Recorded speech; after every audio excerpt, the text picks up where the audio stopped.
और सोचा कि कुछ देर के लिए आंख मूंद कर सो लेता हूँ। लेकिन जैसे ही आंख बंद किया, ठंड की चुभन से जैसे पूरा शरीर ठंड चुभने लगे।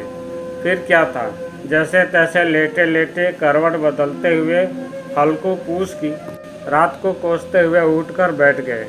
जब हल्कू सब तरह से देख लिए ठंड जाने के नाम ही नहीं ले रही है, तब जाकर हल्कू उठकर बैठा और अपने कुत्ता जबरा को उठाकर अपने गोद में लेकर लेट गया। ठंड से बचने के लिए कुत्ता जबरा के शरीर से आ रही दुर्गंध को हल्कू नजर अंदाज करते हुए आंख मूंद कर सोने की कोशिश करने लगा। जबरे को भी गर्माहट मिल रही थी और उसने भी अपनी आंखें मूंद कर सोने की कोशिश कर रहा था। तभी जबरे के कानों को आहट सुनाई दी, जिससे वह उठ खड़ा हुआ।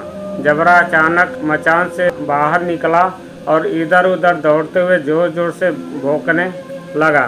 कुछ देर यहाँ वहाँ भौंकने के बाद दुम हिलाते हुए हल्कू के पास जाकर तत्काल बैठ गया।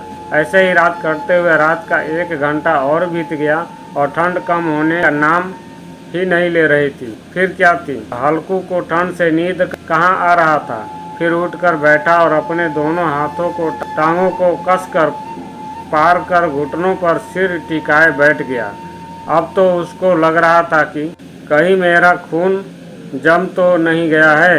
बेबसी भरी अंदाज में आहें भरते रहे और सुबह होने का इंतजार करने लगा। हल्कू के खेत के बगल में ही एक आम का बड़ा सा बगीचा था, जिसे देखकर हल्कू को मन में ख्याल आया, पतझड़ शुरू है, जरूर इन पेड़ों से सूखी पत्तियां झड़ी होंगी। क्यों ना इसके सूखे पत्ते बिछ कर आग जलाकर ताप लूं, जिससे ठंड से कुछ राहत तो मिलेगा। मन ही मन डर भी लग रहा था कि कहीं पत्तियां बिछने तो चला जाऊंगा, लेकिन कहीं रात के अंधेरा में मुझ पर कोई जानवर हमला न कर दे और हमें समझकर कोई भूत न समझ बैठे। कुछ देर यूं ही सोचकर फिर हल्कू एकदम उठा और कुछ सूखे घास फूस को गाड़ की तरह बनकर उसमें आग लगा जलाया, जिससे रोशनी हुई। जो रोशनी लेकर बगीचे की तरफ चल पड़े। अपना मालिक को देखकर जवार कुत्ता भी झट से उठा और दुम हिलाते हुए हल्कू के पीछे पीछे जाने लगे। पेड़ के पास पहुंचकर हल्कू ने उन विशाल पेड़ों को देखा, जो अंधेरा में कुछ ज़्यादा ही डरावना लग रहा था।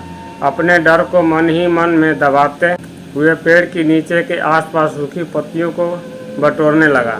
सूखे पत्तों को समेटने की आवाज़ और ठंडी हवा के झोंके से आ रही सरसराहट से हल्कू को डर भी लगता, लेकिन करता भी क्या न करता। ठंड में नंगे पांव पर कनकनी तो मनो तीर की तरह चुभ रहे थे। इन सब से ध्यान भटकाने के लिए हल्कू ने जबरा से बातें करने लगा और कहने लगा, क्या तुमको भी ठंड लग रही? बस गाय और थोड़ी सी पत्ती समेट लेता हूँ, फिर दोनों मिलकर खूब आग सकेंगे। जितना पत्तियां समेटना था हल्कू समेट कर अपने मचान की ओर चल पड़ा और पीछे पीछे जबरा चलने लगा। मचान के बाहर पहुंचकर हल्कू ने पत्तियां में आग लगाई। देखते ही देखते आग धुधकने लगी, जिसके बगल में हल्कू और कुत्ता जबरा आग के पास बैठकर आग तापने लगा। आग की तपों में हल्कू कभी हाथ सेकता तो कभी पाँव तो कभी पीठ पीछे करके बैठ जाता। जबरा भी आग के पास कसर कर बैठ गया और उन आगों की लपटों को निहारने लगा।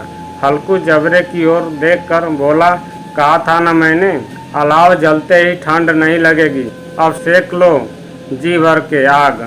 कुछ समय बाद आग की लपटें जैसे कहीं लुप्त हो गई और पत्तियों का ढेर सिमट कर राख में तब्दील हो गया।